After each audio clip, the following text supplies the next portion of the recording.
Rasulullah pernah bersabda, muru sabiya bis-shalah, perintahkanlah kepada anak-anakmu untuk mengerjakan sholat.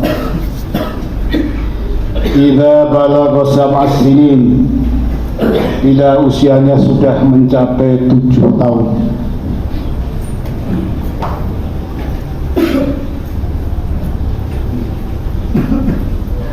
Dan apabila sudah umur 10 tahun tapi tidak mau melaksanakan sholat, fadribu alaiha, maka pukullah mereka. Hadirin jamaah Jumat yang berbahagia, ketika melaksanakan perintah pukulan ini bukan berarti menyakiti, akan tapi meningkatkan eskalasi, stressing, penekanan dari bahasa lisan menjadi bahasa tindakan, supaya ada perhatian dari anak kita. Ketika kita perintah dengan lisan tidak bisa berangkat, tidak mau melaksanakan sholat, maka perintahlah dengan tangan kita. Hadirin jamaah Jumat yang berbahagia, kenapa demikian? Karena hakikat sholat adalah menjaga agama. As-salatu imaduddin, faman faqad ma faqad aqamati. Barang siapa yang melaksanakan sholat, maka sungguhnya dia menegakkan agama. Akan tapi ketika meninggalkan sholat, maka orang tersebut adalah telah merobohkan agamanya. Dan oleh karenanya, maka esensi ketakwaan bagi kita adalah kita senantiasa untuk mengingatkan terus-menerus kepada anak dan keluarga kita. Dan ibadah yang pokok adalah sholat, karena sholat menjadi tiang agama. Hadirin jamaah Jumat yang berbahagia, ketika kita mampu menjaga anak kita untuk melaksanakan sholat, dan sekaligus kita juga mampu menjaga anak kita untuk melakukan tilawatil Quran rutin setiap hari, maka insyaallah kita akan mendapatkan hadiah qurrata ayun, anak yang senantiasa menjadi permata hati kita. Karena sungguhnya ketika kita meninggal, hanya 3 hal yang kita arep-arep, yang kita harapkan. Salah satu diantaranya adalah awalatun salihun ya'ula. Hadirin jamaah Jumat yang berbahagia, ketika kita ingin mendapatkan privilege group masuk surganya Allah Subhanahu wa Ta'ala, hak khusus untuk masuk surganya Allah Subhanahu wa Ta'ala, bagi kita syaratnya adalah kita dan keluarga kita harus soleh semua, satu frekuensi, sehingga bisa masuk surganya Allah Subhanahu wa Ta'ala.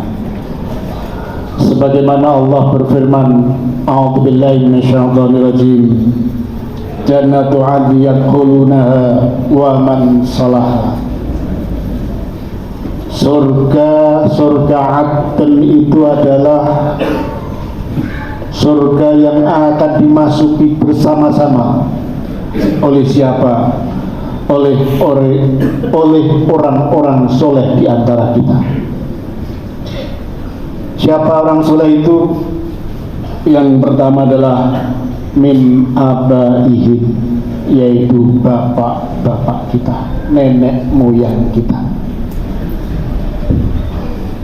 Ketika kita satu frekuensi, kita soleh, kedudukannya sama dengan nenek moyang kita, maka kita akan mendapatkan hak untuk masuk surga bersama-sama. Akan tapi kalau salah satu di antara kita tidak soleh, maka tidak akan dimasukkan surga secara bersama-sama. Dan kebahagiaan kita adalah ketika kita di dunia bisa bersama, maka insya Allah di akhirat pun akan bersama.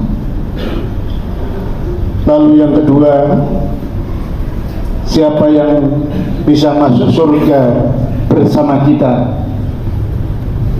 Wa azwajihi, yaitu pasangan-pasangan kita. Kenapa dalam ayat ini Allah menyebut wa azwajihi, pasangan-pasangan kita? Karena sungguhnya setiap kita seorang muslim mempunyai hak untuk menikah lebih dari satu. Tankihu matobalakum minan nisa masna wa sulasa wa ruba. Sungguhnya kewajiban nikah itu adalah dua, setelah dua tiga, setelah tiga empat. Dan apabila tidak mampu berlaku adil, wa in khiftum ala ta'dilu fawahidatan, satu saja. Dan oleh karenanya kita menginginkan pasangan kita akan masuk surga bersama-sama, maka syaratnya adalah kita harus mendidik pasangan kita supaya bisa menjadi pasangan yang solihah. Yang ketiga, orang yang diberikan hak khusus untuk masuk surga adil bersama-sama dengan kita adalah wa dzurriyyatahum, anak turun kita. Anak keturunan kita harus kita didik secara baik, kita sekolahkan di sekolah-sekolah yang mendukung kepada meningkatnya ibadah kepada Allah Subhanahu wa Ta'ala. Kita sekolahkan di tempat-tempat yang baik, yang mampu menumbuhkan semangat untuk taqarrub ilallah. Dan itu menjadi penting karena apa? Motivasi kita adalah ingin masuk surga bersama keturunan kita. Hadirin jamaah Jumat yang berbahagia, ada nasihat yang sangat bagus yang disampaikan oleh Baginda Ali bin Abi Thalib. Alimu auladakum, didiklah anak-anakmu, wa innahum khuluqun, dan sesungguhnya mereka diciptakan li zamanin, untuk zaman yang berbeda dengan kita, li zamanin ghairu zamanikum, didiklah anak-anakmu untuk menghadapi masa depan yang masa depan itu beda dengan kita.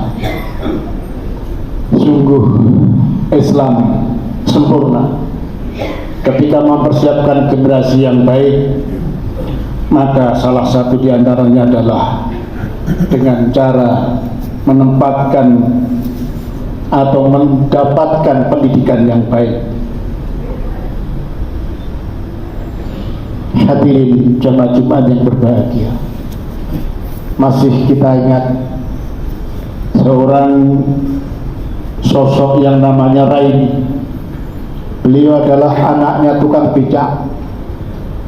Dia lulus S1 di UNES, dan pada saat wisudanya sang Raini minta kepada bapaknya untuk mengantarkan dengan menggunakan becak yang digunakan setiap hari untuk mencari rezeki menyekolahkan anaknya.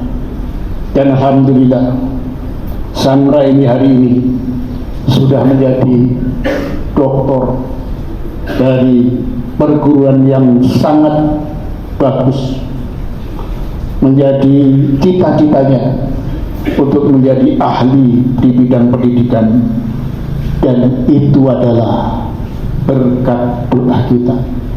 Oleh karenanya maka Rasulullah SAW selalu meminta kepada kita, aqrabu ma yakunu 'alal 'abdi birabbi wa huwa sajidun, Sungguhnya keadaan seorang hamba yang paling dekat dengan Allah adalah ketika sedang sujud dalam sholatnya.